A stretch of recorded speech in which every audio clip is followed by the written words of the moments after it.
The polished mahogany reflected the ceiling lights, a perfect dark mirror.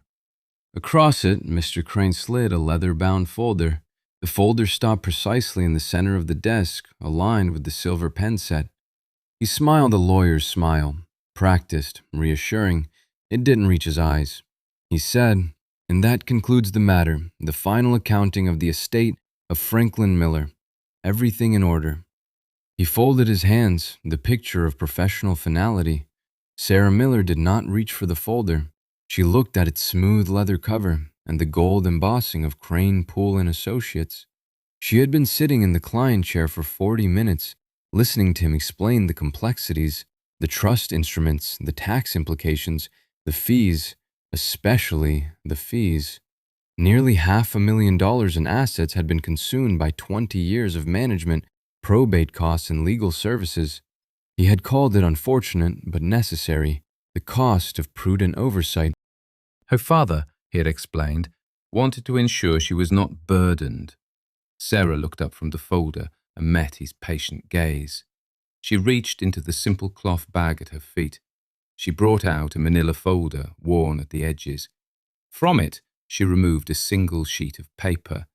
It was old, yellowed legal pad paper, folded into a small, tight square. She unfolded it carefully, smoothing the deep creases with her thumb. The paper was covered in her father's handwriting, a familiar, blocky cursive written with a blue ballpoint pen. She placed the single sheet on the polished desk next to the leather binder. Her motion was slow, deliberate. The old paper was a stark contrast to the gleaming wood and expensive leather. It looked like a leaf that had blown in from another time. She said, "There's one more thing." Crane's smile tightened by a millimeter. He glanced at the paper without touching it. A flicker of annoyance quickly masked. He had a 1 o'clock tea time. This was supposed to be the last signature, the end of a long and profitable file. A simple matter of closing the books and the client his own father had first signed back in the 70s. He saw these things from time to time. A note found in a drawer, a sentimental scribble. They meant nothing. He had the will, the trust, the notarized, witnessed, ironclad documents that superseded all sentiment. He leaned back in his leather chair, the mechanism sighing softly. He adopted a tone of gentle authority, the one he used for grieving family members who didn't understand the law. "Now, Sarah, whatever that is, I'm sure it holds a great deal of personal value. But the estate is governed by the formal will your father and I drafted in 2008. That is the controlling document. It's a legal reality." Sarah didn't pick up the paper. She didn't argue the point. She left it there, sitting in the space between them. A quiet fact in a room full of legal opinions. The blue ink seemed to absorb the light. "I just want you to read it." He sighed again, a sound of immense patience. "Of course." He picked it up. He held it by the edges, as if it were a fragile artifact, which, in a way, it was. An artifact from a time before him, before his fees, before the trust that had so efficiently consumed her father's life savings. He began to read. The silence in the room deepened. The only sound was the faint hum of the air conditioning and the distant traffic on Main Street. The room was designed to convey permanence. Books bound in dark leather lined the walls, their spines unbroken. They were for show, not for reading. The real work happened on computer screens, but the books spoke of tradition, of weight. The air smelled of wood polish and paper. A portrait of Mr. Crane's father, the firm's founder, watched from over the marble fireplace. He had the same confident smile. It was a family business, the business of managing other families' endings. Mr. Crane was a man who fit his office. His suit was tailored, his shirt crisp, his watch expensive but not flashy. He was the third generation of Crane to practice law in this town. He saw himself not as a lawyer but as a steward, a custodian of the town's sensible, orderly wealth. He managed the legacies of men like Frank Miller, men who worked with their hands and trusted professionals to handle the paperwork. He believed he did it well. He believed he was honoring them by translating their messy lives into clean balance sheets. He had known Sarah Miller her whole life, in the way a man like him knows the children of his clients. He remembered her as a quiet girl with scraped knees. Now she was a quiet woman in a simple dress, her hands resting in her lap. Hands that showed work, not like his. He had presented the numbers with a somber clarity. The initial value of the trust, the market fluctuations, the necessary costs, property management on the main parcel, investment advisory fees, and his own firm's compensation, calculated as a percentage of assets under management year after year. A total of $407,000 evaporated over 2 decades. A perfectly legal, perfectly documented erosion. He expected a signature, perhaps a sad nod. He did not expect the piece of yellow paper. He certainly did not expect her silence now. She was not emotional. She was not angry. She was still.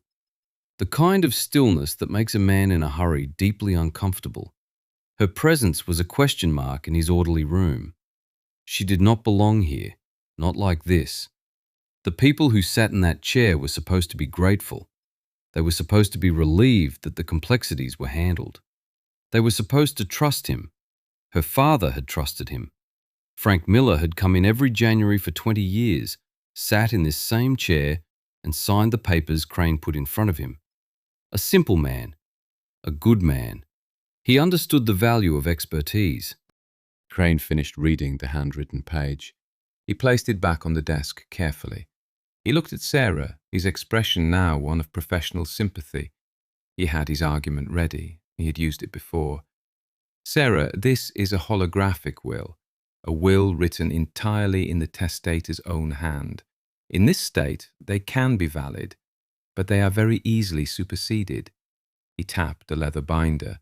The formal, witnessed will from 2008 explicitly revokes all prior wills and codicils.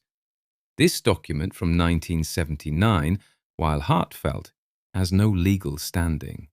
It was replaced. She said nothing. She just watched him.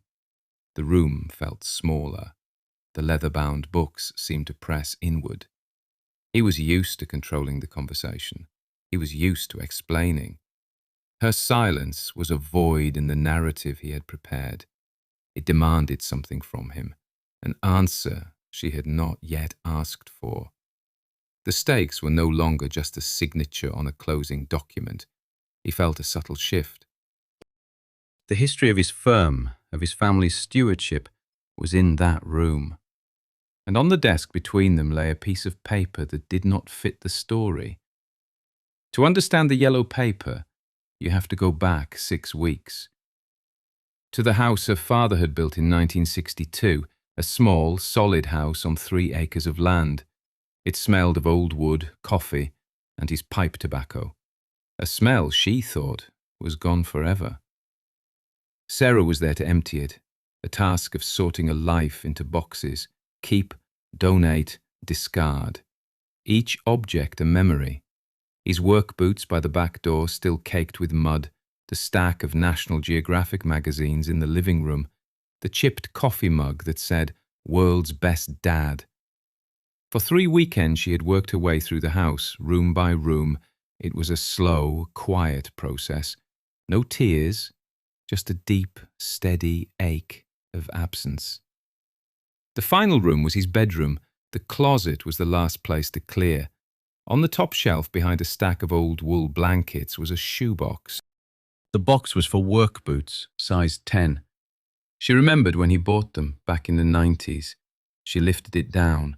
It was heavier than it should have been.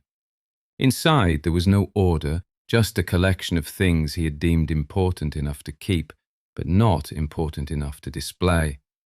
His father's dog tags from the war, a handful of silver dollars, a dried corsage from her high school prom, a bundle of letters from her mother tied with a faded ribbon, and at the very bottom, under a certificate for perfect attendance from the auto plant, was a plain white envelope. It was sealed. Her name was written on the front in his blocky script. Sarah. Just her name.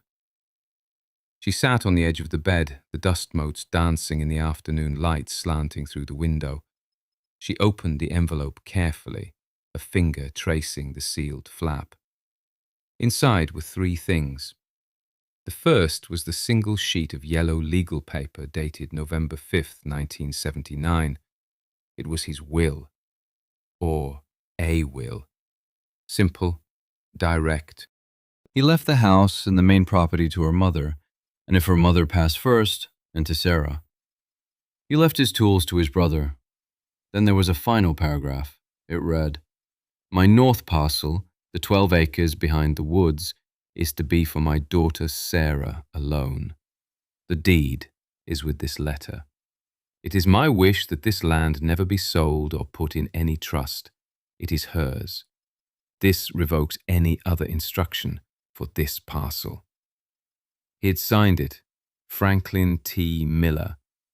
The second item was the deed, a quitclaim deed, also from 1979. It transferred ownership of the north parcel from Franklin T. Miller to Sarah Miller. It was signed and notarized. But a quick look showed it had never been stamped by the county recorder. It had never been filed.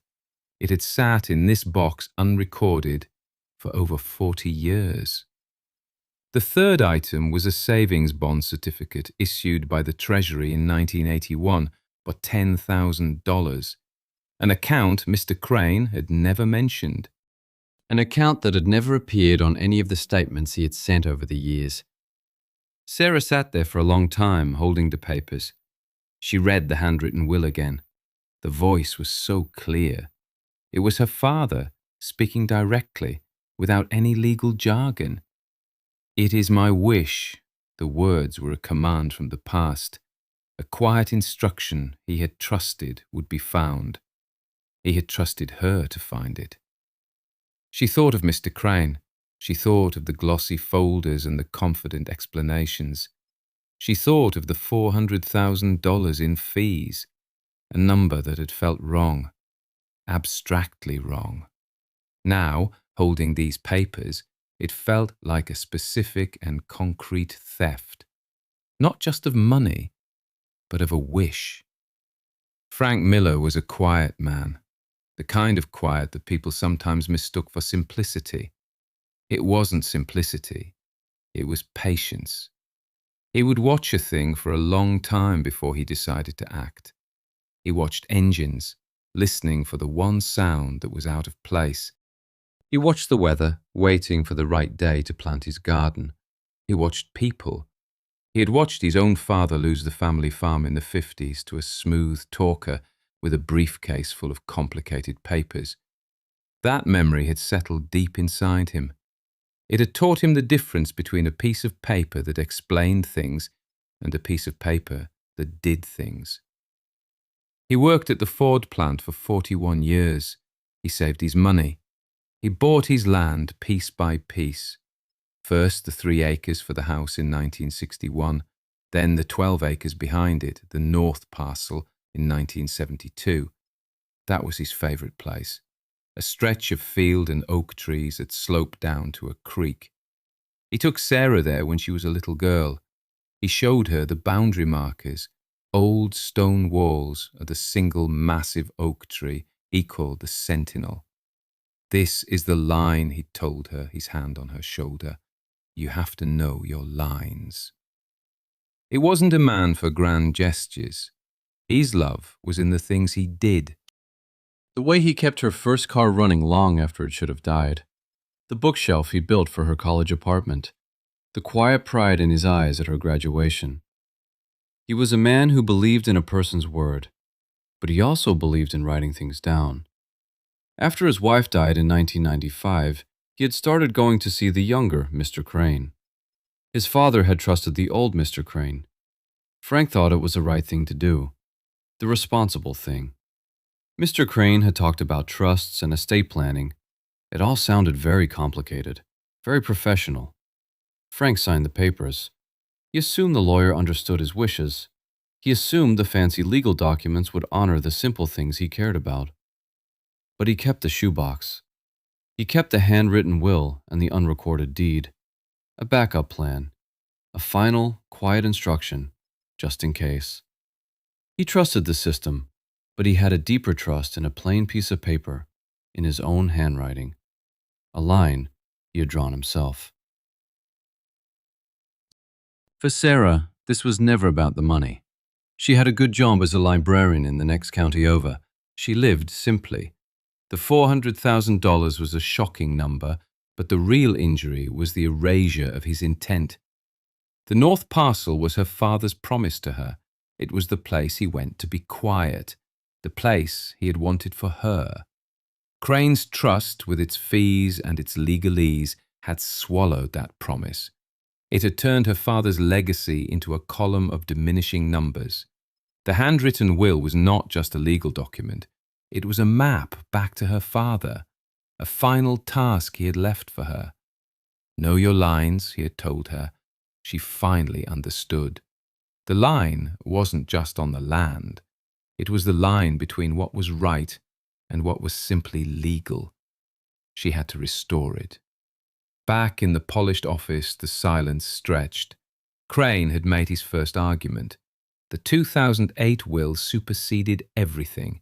It was the foundation of his entire position.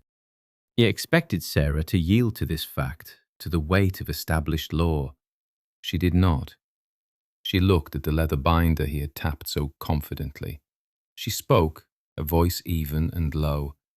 The 2008 will is a pour-over will. It directs all assets into the Franklin Miller Revocable Trust. It doesn't list the assets individually. He was surprised by her use of the correct term, pour-over will. He leaned forward slightly. That's correct. It's a standard estate planning tool. It simplifies. She continued as if he hadn't spoken. This document, she tapped the yellow paper, doesn't bequeath the property.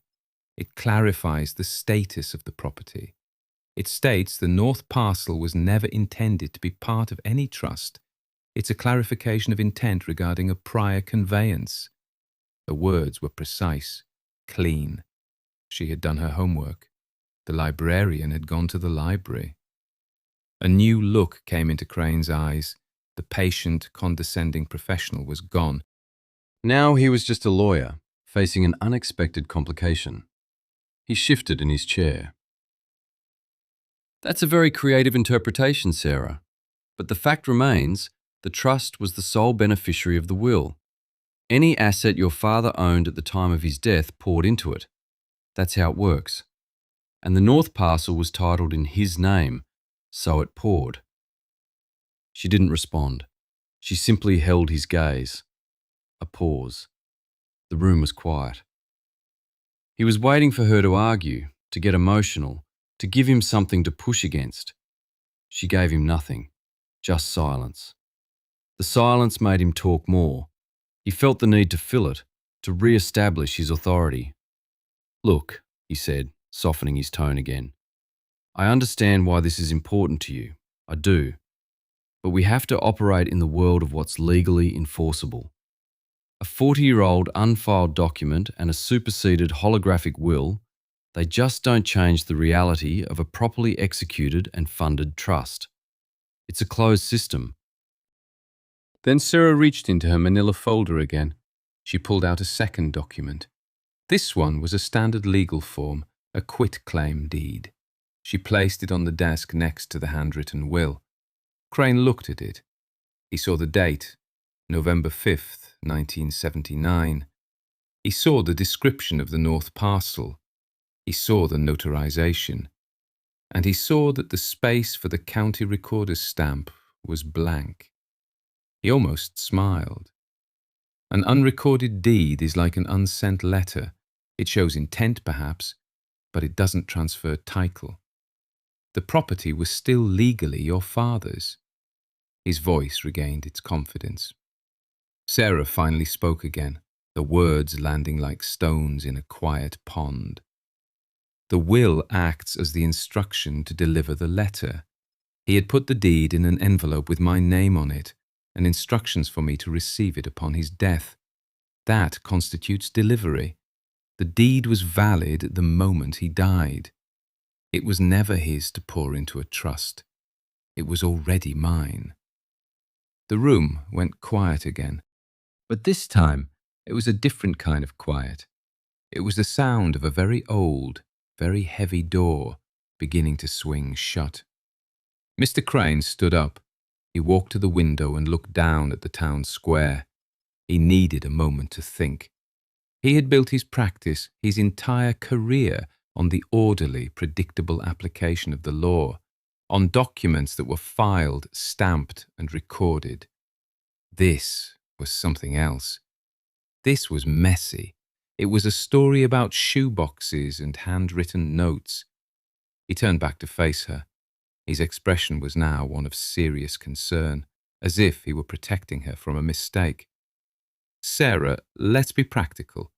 Even if you were to pursue this, which I strongly advise against, the legal costs to litigate a novel theory of posthumous delivery against a valid trust would be enormous.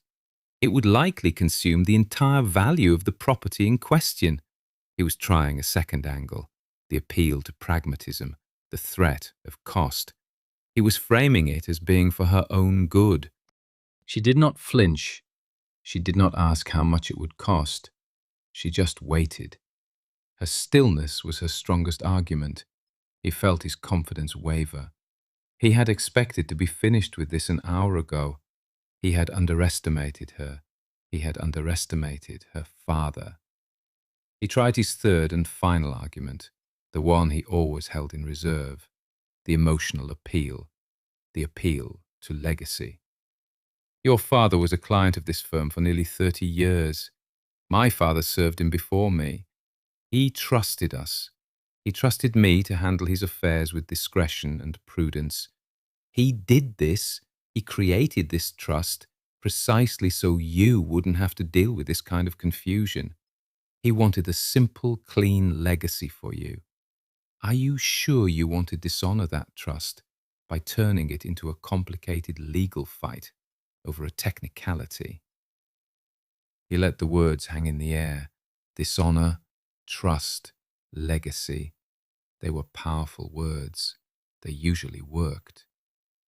Sarah looked at the portrait of Crane's father over the mantel. Then she looked back at him. He trusted you to follow his instructions, all of them, not just the ones that were convenient for you. The accusation was plain, but her voice was not accusatory. It was a simple statement of fact. Then she reached into her folder a third time. She placed a small rectangular piece of paper on the desk, a photocopy. It was the Treasury bond from 1981, the bond that had matured 20 years ago. The bond that was never listed on any of the trust's asset statements. The bond whose value, with interest, was now close to $80,000. Crane looked at the photocopy. There was no explanation, an oversight, a clerical error from long ago, but in the context of the unrecorded deed and the handwritten will, it looked like something else. It looked like a pattern of convenient forgetting. He felt a cold knot tighten in his stomach. The ground beneath his feet, the solid ground of procedure and precedent, was crumbling. He had no more arguments. He had used all three, the legal, the practical, the emotional. Each had been met with a quiet fact, a piece of paper from a shoebox, a stalemate.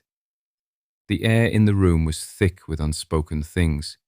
Crane knew he was in a difficult position. To fight her would be to risk a public airing of his firm's accounting practices. To concede would be to admit fault, to unwind years of work and to write a very large check. He needed a way out, an external judgment. He cleared his throat. He said, "Clearly, we have a difference of interpretation. I suggest we get a neutral third party to offer an opinion. The county recorder's office has seen everything. Let's walk over. Let's ask Carol."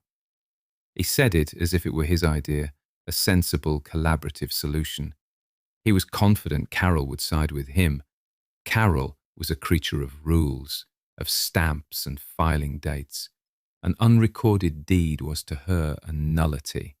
Sarah simply nodded. She gathered her 3 papers and placed them back in the manila folder. They walked the 2 blocks to the county courthouse in silence. Crane walked with purpose, his jacket buttoned, his posture erect. Sarah walked at her own pace, her cloth bag over her shoulder. The courthouse was an old stone building, cool and quiet inside. The recorder's office was on the first floor. It smelled of old paper and ozone from the copy machine. Carol was behind the counter, a woman in her late 60s with gray hair in a bun and reading glasses perched on her nose. She had worked in this office for 42 years. She knew every deed, every easement, every lien filed in the county since the Eisenhower administration. Crane approached the counter with a professional smile. "Carol, good morning. We have a small question of procedure we were hoping you could clarify." Carol looked up over her glasses. She nodded at Crane, then at Sarah. She knew them both. She had known their fathers. Crane laid out his case. He presented the situation as a hypothetical, a point of legal curiosity. He spoke of the properly executed trust, the pour-over will. He mentioned the old holographic will and the unrecorded deed as sentimental items, historical footnotes. He was smooth, persuasive. When he finished, he looked at Carol, expecting her to nod in agreement, to confirm the supremacy of the recorded document. Carol did not look at him. She looked at Sarah. She said, "May I see the documents?" Sarah slid the folder across the counter. Carol took out the 3 papers, the will, the deed, the bond. She put on her glasses and read the handwritten will first. She read it twice. Then she examined the quitclaim deed, front and back. She ran her thumb over the notary's seal, a gesture so practiced it was unconscious. She looked at the date, 1979. She looked at the blank space where her stamp should have been. The room was silent. Crane stood with his hands clasped behind his back, a picture of patience. He was sure of his ground. Sarah stood perfectly still. Finally, Carol took off her glasses. She looked at Crane. The will from 79 acts as an instruction. The deed is valid, just unrecorded. The pour-over will of 2008 doesn't specifically mention or revoke this prior conveyance. The parcel was never legally part of the trust's assets to begin with. Then she looked at Sarah. Her expression was matter of fact, not sympathetic, not pleased, just professional. "You just need to pay the recording fee. It's $12. The walk back to Crane's office was different. The silence was heavier. Crane's confident stride was gone. He seemed smaller in his suit. He was no longer a steward of the town's wealth. He was just a man who had been proven wrong by a woman who had worked in the same office for 42 years, and a piece of paper from a shoebox. Back in the office, the mahogany desk seemed less impressive. The leather-bound books looked like props. Crane sat down heavily in his chair. He did not look at Sarah. He looked at the folder containing her papers, which she had placed back in the center of his desk. His tone changed. All the professional warmth was gone, replaced by a flat, weary resignation. "All right," he sighed. "A clerical oversight from decades ago. These things can happen. We can fix this. I'll have my paralegal file the deed immediately. We can amend the estate's final accounting to exclude the parcel. It will take a few weeks to process, but we'll get it straightened out." He was trying to regain control, trying to frame this as a procedural hiccup that he and his firm would graciously correct. He was offering to fix the problem of the land. He was hoping she would be satisfied with that. He was hoping she would forget about the rest. Sarah did not agree. She did not express relief. She let his offer hang in the air, unfinished. He looked up at her, waiting. She said, "No." The single word was not defiant, it was declarative. He was taken aback. "No?" "What do you mean, no? We'll file the deed. The land will be yours. That's what you want, isn't it? Sarah spoke again, her voice still quiet, still even. You'll write a check. You'll write a check for the management fees that were calculated based on an inflated estate value, a value that included the north parcel for 23 years, a value that did not account for the missing bond. She pushed the copy of the bond certificate forward an inch with her finger. Crane stared at it. The numbers were starting to spin in his head. The annual management fee was 1.5%. 1.5% of a value that had been wrong for 2 decades. The fees charged on the phantom value of the land. The fees that should have been generated by the bond had it been properly invested instead of ignored. It was a cascade of errors, a history of his firm's profitable incompetence. He had no defense. There was no interpretation, no legal theory that could protect him now. The oversight was no longer clerical, it was fundamental. He had breached his fiduciary duty. He knew it, and he knew, by the look in her eyes, that she knew it too. She had not come for the land. She had come for the accounting. There was nothing left to say. The arguments were over. The truth was on the table, laid out in 3 pieces of paper. Crane looked from the handwritten will to the unrecorded deed to the bond certificate. A story of a father's wish, a lawyer's assumption, and a daughter's patience. Some men collect problems. He collected patience. He had inherited his father's clients, his father's desk, his father's reputation. He had also inherited his father's mistakes. The unrecorded deed was an error made 40 years ago by a young associate, perhaps. The missing bond, a filing mistake from the era of paper records. But the fees, the endless compounding fees charged against assets that weren't there, those were his. He had benefited from the mistakes. He had built his comfortable life on them. He did not look at Sarah. He looked at his phone. He picked it up and unlocked it with his thumb. He swiped through his screens and found his banking app. He tapped in his code. The confidence was gone from his face. The professional mask was gone. He looked like a man who had just been presented with a bill he had forgotten was due. A very large, very old bill. He spoke quietly, not to her, but to himself. What was the number? Sarah answered, her voice betraying no emotion. $407,312.50. She had done the math. Of course she had. He didn't question it. He didn't ask to see her calculations. He knew they would be correct. He tapped the numbers into his phone. He authorized the wire transfer from his firm's operating account to the estate account of Franklin Miller. He set the phone down on the desk. Done. The word was quiet, heavy. It was the sound of a final, unappealable judgment. Sarah sat perfectly still. She watched him. There was no triumph in her expression, no satisfaction. She had not won a victory. She had corrected an error. She had straightened something that had been crooked for a very long time. She gathered her 3 papers. She folded them carefully and placed them back in the manila folder. She put the folder in her cloth bag. She stood up. The meeting was over. She had gotten what she came for. Not the money, not the land. She had restored her father's last wish.